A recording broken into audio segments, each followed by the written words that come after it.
Bien-aimés dans le Seigneur, Shalom. Soyez bénis dans le nom de Jésus. J'aimerais partager avec toi ce matin comment revêtir l'armure spirituelle.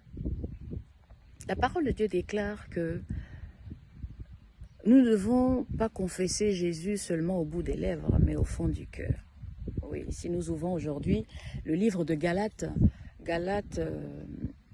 2, verset 20, la Bible dit « Ce n'est plus moi qui vis, c'est le Christ qui vit en moi ». Alors si le Christ qui vit en nous, c'est que nous portons le fruit de l'Esprit de Dieu est en nous.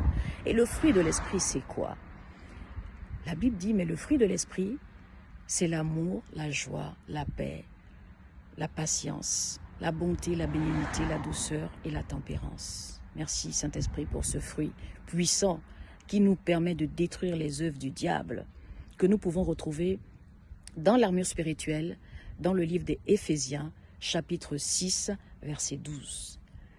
Alors, 6 à 12. Alors, le Seigneur nous dit ceci. Nous n'avons pas à combattre contre la chair et le sang, mais contre les principautés du monde mystique des ténèbres, bien-aimés. Et oui.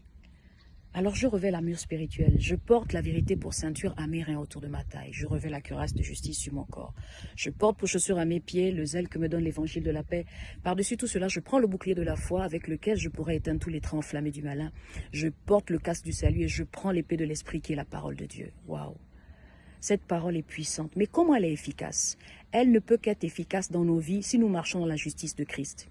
As-tu accepté Jésus-Christ comme aide Seigneur et Sauveur? Est-ce que Christ te justifie?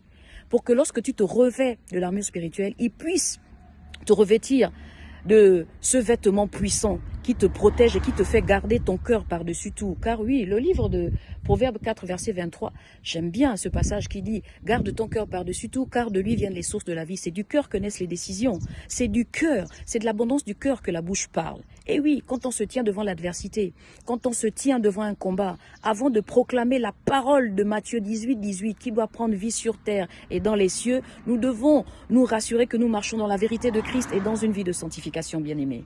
Oui, pour que l'armure spirituelle soit efficace, il faut marcher dans le Seigneur. Il faut marcher selon l'esprit et non selon la chair. Bien-aimé, la Bible dit dans le livre de Romains 8, il n'y a plus de condamnation à tous ceux qui sont en Christ. L'armure spirituelle ne prend effet que si tu as une vie de sanctification, si tu marches selon le Seigneur. Oui, bien-aimé, je t'exhorte ce matin à marcher selon l'esprit et non selon la chair. À marcher selon le Seigneur et non tes voies. Oui, bien-aimé dans le Seigneur, répands-toi, accepte Jésus-Christ comme aide Seigneur et Sauveur, afin que lorsque tu déclares cette armure spirituelle en toi, elle prenne vie, comme le dit dans le livre de 2 Corinthiens 10, les armes de Dieu ne sont pas charnelles, mais elles sont puissantes pour renverser les forteresses. Soyez bénis, paix et grâce à vous.